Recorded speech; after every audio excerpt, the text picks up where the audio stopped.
ಟಿಸೋಟ್ ಬ್ರ್ಯಾಂಡ್ನ Virat Kohli special edition watch ಈಗ ಮಂಗಳೂರಿಗೆ ಲಗ್ಗೆಯಿಟ್ಟಿದ್ದು Malabar watch private limited Mangaluru ವತಿಯಿಂದ ಮಂಗಳೂರಿನ ಫೋರಂ ಪಿಜ್ಜಾ ಮಾಲ್ನಲ್ಲಿ ಅದ್ದೂರಿ ಚಾಲನೆ ದೊರಕಿತು. ಮಲಬಾರ್ ವಾಚಸ್ ಪ್ರೈವೇಟ್ ಲಿಮಿಟೆಡ್ನ ಟಿಸೋಟ್ ಬ್ರ್ಯಾಂಡ್ನ ವಿರಾಟ್ ಕೊಹ್ಲಿ ಸ್ಪೆಷಲ್ ಎಡಿಷನ್ ವಾಚ್ನ ಮೊದಲ ಗ್ರಾಹಕರಾದ Sunil Stephen Varghese, Malabar watches private ಲಿಮಿಟೆಡ್ನ ಡೆಪ್ಯೂಟಿ ಹೆಡ್ ಜಿಬಿನ್ ಆಲಿ ಹಸನ್ ಮತ್ತು ಫಾರಂ ಮಾಲ್ನ ಸೆಂಟರ್ ಮ್ಯಾನೇಜರ್ ಫಯಾಜ್ ಮೆಚ್ ಚಾಲನೆಯನ್ನ ನೀಡಿದ್ರು.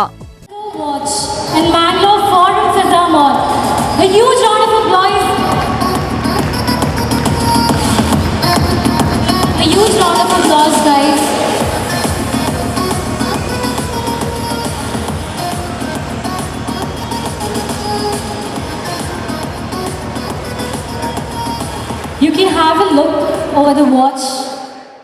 ಬಳಿಕ ಟಿಸೋಟ್ ಬ್ರ್ಯಾಂಡ್ನ ವಿರಾಟ್ ಕೊಹ್ಲಿ ಸ್ಪೆಷಲ್ ಎಡಿಷನ್ ವಾಚ್ನ ಮೊದಲ ಗ್ರಾಹಕರಾದ ಸುನಿಲ್ ಸ್ಟೀಫನ್ ವರ್ಗೀಸ್ ಅವರು ಮಾತನಾಡಿ, ಮಲಬಾರ್ ವಾಚಸ್ ಪ್ರೈವೇಟ್ ಲಿಮಿಟೆಡ್ನ ಸೋಟ್ ಬ್ರ್ಯಾಂಡ್ನ ವಿರಾಟ್ ಕೊಹ್ಲಿ ಸ್ಪೆಷಲ್ ಎಡಿಷನ್ ವಾಚ್ನ ಮೊದಲ ಗ್ರಾಹಕನಾಗಿದ್ದೇನೆ. ನನಗೆ ತುಂಬಾ ಸಂತೋಷವಾಗ್ತಿದೆ. ಸುಮಾರು ವರ್ಷಗಳ ನಂತರ ನಾನು ಮಂಗಳೂರಿಗೆ ಬಂದಿದ್ದೇನೆ. ಮಲಬಾರ್ ವಾಚಸ್ ಪ್ರೈವೇಟ್ ಲಿಮಿಟೆಡ್ನಲ್ಲಿ ಯುವಕರಿಗೆ ಬೇಕಾದ ಎಲ್ಲಾ ರೀತಿಯ ವಾಚ್ಗಳ ಸಂಗ್ರಹವಿದೆ ಎಂದು ಹೇಳಿದ್ರು. First watch from Virat Kohli. It's a great pleasure, and I'm quite happy that Radu came to Mangalore long time back from Malabar Gold. It's quite important for Mangaloreans to have a wide variety of watches available to them. So I would really thank you guys for giving me this opportunity.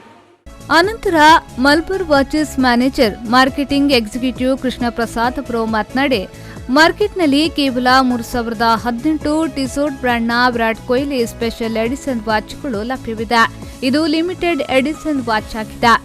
Kohli ಅವರ 30ನೇ ಹುಟ್ಟುಹಬ್ಬದ ನೆನಪಿನ ಜೊತೆಗವಾಗಿ 30 ಸಂಖ್ಯೆಯನ್ನ 18 India ತಂಡದಲ್ಲಿ ಕೊಹ್ಲಿಯ Jersey ಸಂಖ್ಯೆಯನ್ನ ಇಡಲಾಗಿದೆ ಎಂದು ಹೇಳಿದ್ರು.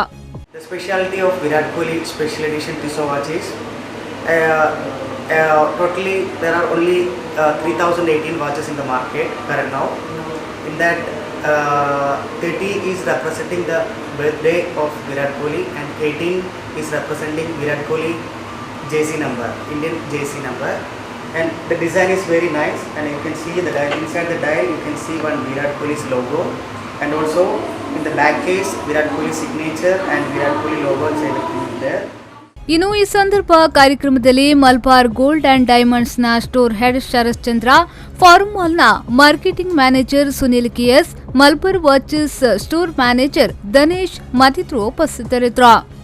ಪವನ್ ಕಾಚಮಡ್ಕ, ವಿ4 ನ್ಯೂಸ್ 24/7 ಮಂಗಳೂರು.